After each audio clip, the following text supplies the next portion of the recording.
Yo, YouTube, what's up with your boy? Sports and Fitness Rants. I'm back, guys. Click that like button. Subscribe to my channel. What's up, y'all? Welcome back, guys. Welcome back. Welcome to another edition. I got another great video for you guys today. As usual, you guys know the deal, man. We're going to continue to celebrate Michael Jordan. We're going to continue to put some respect on this man. We're going to continue to tell the truth about this man, the 80s and the 90s, his era. We're going to stop the lies. And I want to thank you guys for all the love, your comments, for subscribing, sharing your stories with me, sharing info that you guys have. It's been great, guys. I want to thank you guys for that all the time, man. It means a lot to me. Like I said, I'm not a big channel. I do not get paid for this stuff. I do it because I enjoy it, and I enjoy the interaction with you guys, man. So shout out to you guys, man, for everything. Thank you. In this video, we're going to speak about Michael Jordan being clutch from the start. Michael Jordan was always a clutch performer, and we're going to talk about a couple of instances that highlight that. You guys know what to do, though, man. Turn the volume all the way up, man. Hit that play button. Listen to the information, guys. Remember, these videos are for educational purposes. Remember, this is not about you believing that Michael Jordan is the greatest of all time or me trying to convince you of that. It's about the truth. Telling the truth about this man in his era. Stopping the lies. And let's roll. So yes, guys, when I say that Michael Jordan has always been clutch, he's been clutch from the start. What am I talking about? What do I mean? Well, quite simply, guys, when we think about clutch performers, right, in NBA history or just in basketball in general, right, we think about clutch performers. What do we often think about? We often think about players who come up big in big moments, right? That's what being clutch means. It's not necessarily just about a shot per se, right? Or making a big shot at a big time. It's about your overall play, right? That also goes into being a clutch performer, right? All these things encompass that. Diving on the floor for loose balls, right? Hustling on defense, hustling on the court in general, playing big in big moments, stepping up in big moments. That's what being clutch means, guys, right? And when we think about being clutch as it pertains to the NBA, there's nobody that is considered more clutch than Michael Jordan. Yes, there are other big-time clutch performers that are right there on his level. Guys like a Larry Bird, right? These guys were clutch performers. These guys stepped up at big moments. Magic Johnson, Kobe Bryant. These guys stepped up. Tim Duncan. These guys were clutch performers, right, in their era. But when we talk about Michael Jordan, I say that Michael Jordan was a clutch performer from the start. What do I mean by that, guys? Well, we must think about something, guys, right? I'm going to focus just on the early years of Michael Jordan, right? We're not going to go over his whole career here and all the clutch moments in his career because there are a lot. But when I'm talking about Michael Jordan was clutch from the start, from the beginning of his career, you could tell that Michael Jordan had something inside of him that allowed him to raise his play, right? And raise his teammates' level, right? When it mattered most. So if we want to talk about Michael Jordan being clutch from the start, we must start with his college career, right, guys? I've told you I'm going to focus on the NBA, the early NBA years. But let's just talk about Michael Jordan hitting that shot at North Carolina, guys. We don't have to go over it in detail. You guys have seen the video of the shot, right? I was young at that time. I did not watch Michael Jordan in college, guys.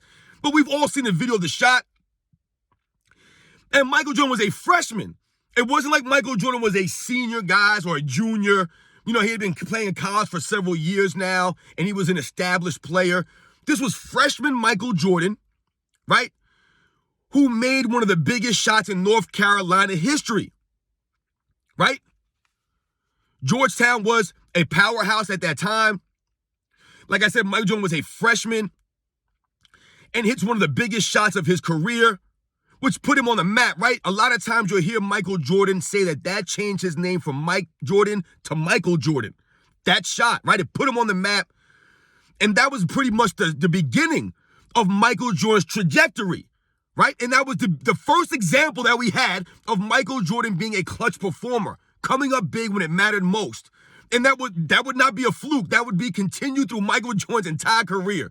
right? This wasn't a one-time deal when Michael Jordan hit a shot in college and we never heard about Michael Jordan hitting big shots again, right, guys? This would just become something that was normal. Michael Jordan made it normal to hit shots like that. So we think about that shot, right? Being clutch from the start as a freshman, hitting that shot, guys, right? Just stepping into it with confidence, right? Knocking it down. But if we go into the NBA, guys, and we think about Michael Jordan's early career, right? Those first 3, 4, 5, 6, 7 years, right?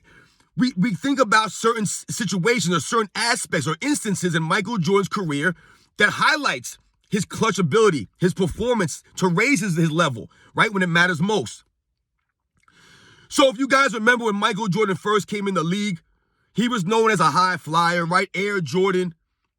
But in those first 3, 4, 5 seasons, what a lot of people forget also is that Michael Jordan was known for being a fourth quarter killer, right? For raising his play in the fourth quarters, late in games. When the Bulls needed a basket, the Bulls needed a stop, whatever it was, Michael Jordan would be able to do it. He was able to raise his game, to make big plays at big moments. From the start, guys, this was his MO. He became the guy in the fourth quarter. I told you there were many games where Michael Jordan would come in the game and maybe he wasn't making the shots early in the game. But then by the fourth quarter, he had it going. Maybe the Bulls were losing late in the fourth quarter and Michael Jordan had to take over. He was known for this stuff, guys, early in his career. It wasn't just Michael Jordan flying through the air, dunking on people. His all-around game was special. Early in his career, he was raising his play. He was clutch when it mattered most. And one of the earliest examples of Michael Jordan raising his play, being a clutch performer, stepping up big, right, was in Michael Jordan's second season, right? We all know about the 63-point performance against the Boston Celtics, right, in the 86 first round. But what many people do not mention is the end of that game and how it ended. At the end of that game, the Bulls were down by 2 points with about, 11, 12 seconds left, whatever there was left on the clock, right? They were down 2 points late in that game. They inbound the ball to Michael Jordan. Michael Jordan dribbles down the court, right? Weaving his way through the defense, pulls up for a three-pointer with the clock expiring. He pulled up for a three-point shot and was fouled by Dennis Johnson. Now, because of the rules at the time, guys, Michael Jordan was only awarded 2 free throws. Only 2. That's right. He was fouled taking a 3-point attempt, but was only awarded 2 free throws because that's what the rules stated at the time. We all know now the rules are changed. Michael Jordan would have went to the free throw line for 3 shots if the rules were the way they are now. So why am I mentioning this? Well, when Michael Jordan goes to the free throw line with the Bulls down by 2 points, guys, right? This is Michael Jordan's second season in the NBA. We must remember he missed the entire season with a broken foot. So essentially, it was like he just started playing that season, right? It wasn't like he played an entire season.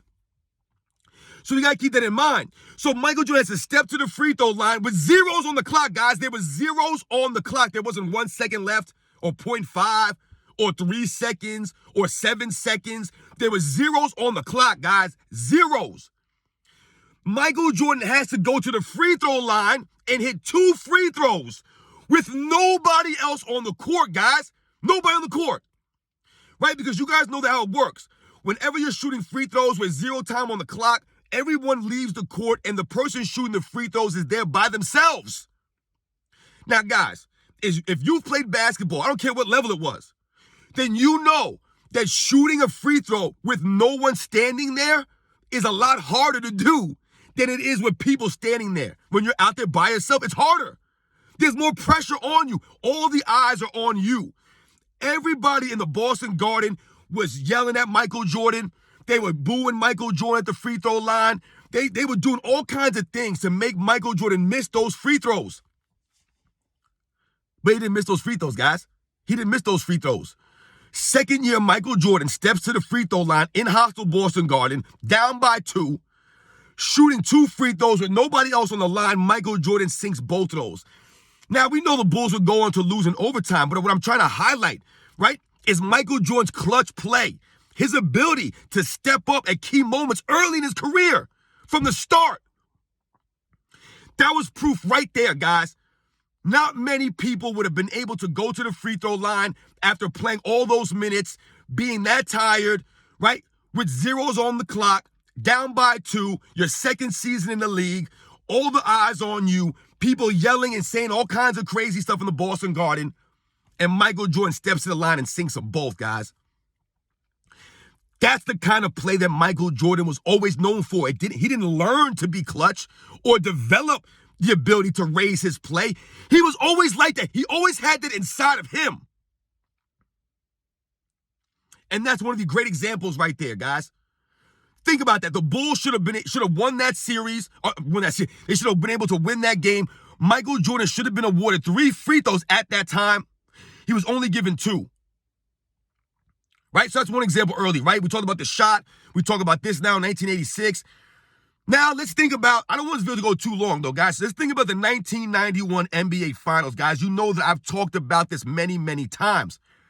Why am I talking about the 1991 NBA Finals? Well, because this was the first NBA Finals that Michael Jordan and Chicago Bulls played in.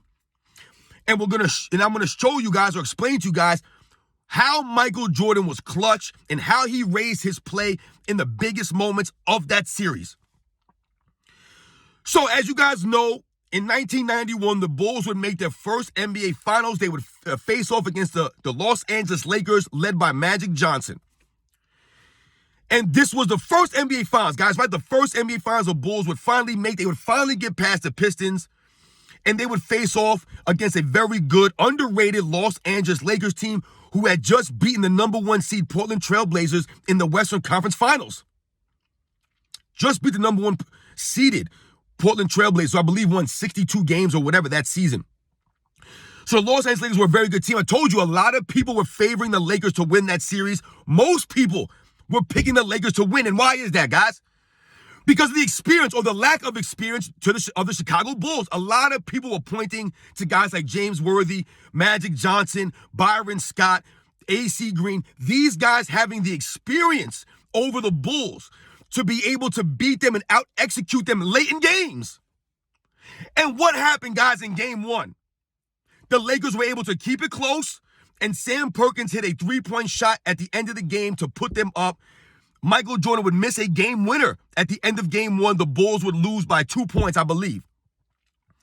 But the interesting thing about game 1, guys, is if you watch the games, guys, right? You watch the game and then you look at the numbers.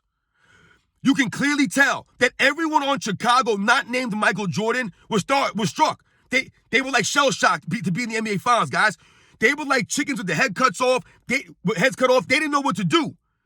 Look at the game, guys. Watch the game. You can see Scottie Pippen is clearly and visibly not himself. Horace Grant, Bill Cartwright, John Paxson, all these guys, they didn't play up to their level. They were nervous out there. Look at the game and look at the shots, guys. Michael Jordan was out there essentially by himself for most of that game. These guys, they weren't ready. They were scared, right? It was their first game. We get it. But Michael Jordan wasn't because he was always prepared, always clutch, always raised his play.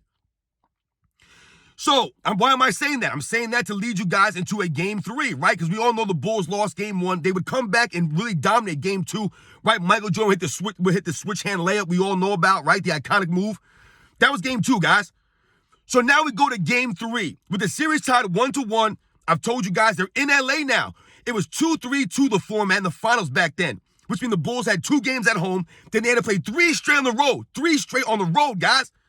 And why was that significant? Because the Lakers won game 1 and they stole the home court advantage. Now the Bulls, with the series tied 1 game apiece, had to go to LA, right, for game 3, 4, and 5. And in game 3, the Bulls were down, right, late in the 4th quarter. I've talked about this game many times, guys, because to me, this was the most clutch, most difficult shot that Michael Jordan has ever had to hit, in my opinion, guys. In my opinion, that no one ever talks about. They never talk about game 3, the end of game 3. So at the end of game 3, guys, I believe there was like a minute left in the game, whatever it was. Scottie Pippen fouled out the game, right? Scottie Pippen fouls out. The Bulls are down 2 points, guys, and I believe they had the ball with about 12 seconds left. If I remember correctly, it might have been a little bit more. Michael Jordan inbounds the ball, right? Gets the inbounds pass and proceeds to drive the entire length of the court. Full speed, guys. With Byron Scott riding him the entire way down the court, right? Just riding his hip the entire way. Michael Jordan has to stop on a dime, guys, at the top of the key, stops. Because Vlade Divac comes out to stop him, right, to challenge him. Michael Jordan pulls up in front of Vlade Divac, who is legit 7-footer, outstretched. Guys, I keep telling you the same thing. Go back and watch the replay of this shot at the end of Game 3 regulation that Michael Jordan hits over Vlade Divac, guys. He misses blocking this shot by a fingernail, guys. By a fingernail. That's how close and difficult this shot was, with Byron Scott pushing him with his forearm as he's trying to raise up for this shot. Michael Jordan hits this shot, proceeds to severely jam his toe when he lands, and sends the game into overtime with that shot, guys. Remember, Scottie Pippen fouls out. Michael Jordan has to then lead the Chicago Bulls to an overtime win without his best teammate. This was Michael Jordan, guys. The clutch play of Michael Jordan, his ability to make big shots at big moments, his ability to raise his game, to raise his teammates around him, to galvanize them.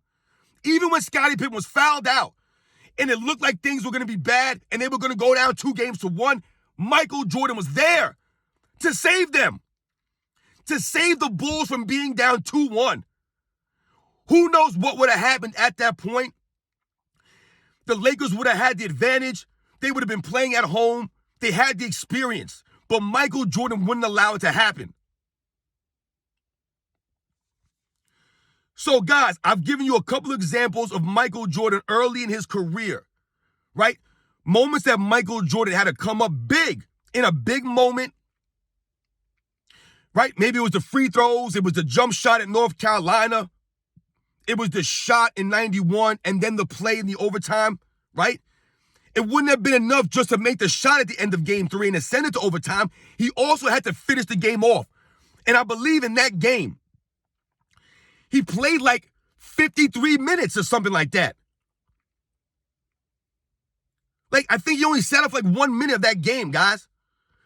This is Michael Jordan, guys. He was always clutch. He never had to develop a killer instinct. He never had to learn how to be a clutch time performer or learn how to raise his level of play. He always had that inside of him. It was always there. And in North Carolina, he wasn't able to tap into his full potential because of the system, the team concept that they had there. But when he came to the NBA, he realized his potential. And he was allowed to spread his wings, essentially, right? And he found things that he probably didn't even know that he could do at that level. Excuse me, guys. So, yeah, guys, I hope you understand what I'm saying. I hope you guys enjoyed the video, man. Michael Jordan was always a clutch time performer. Always. This was not something that he came in the NBA and he had to learn and develop. I've given you guys examples of early in his career, right? Of him stepping up. More often than not, Michael Jordan was there when you needed him. More often than not, guys. Whenever Michael Jordan put up a shot at the end of a game, whatever it was, we thought it was going in. If everybody thought it was going in, the other coach, the other players, the people in the stands, you guys ever see the frozen frame picture of Michael Jordan hitting that shot against the Utah Jazz in 98? If you guys look at that picture of Michael Jordan's holding the pose before the ball actually goes all the way through the net, look at the reactions of the people in the stands. Look at their faces, guys, the people in the crowd. People have their hands on top of their heads. People had to cover their mouths because they knew it was going in. They knew it was going in. We knew it was going in. Michael Jordan knew it was going in. Byron Russell knew it was going in. All the players in the Utah Jazz knew it was going in. And that's what makes Michael Jordan, that's part of his greatness, is that when he took those shots, you weren't like, yeah, we don't mind Michael Jordan shooting that shot right there. You were like, oh, man, how did he get the shot off? That was Michael Jordan, guys. Catch you on the next one.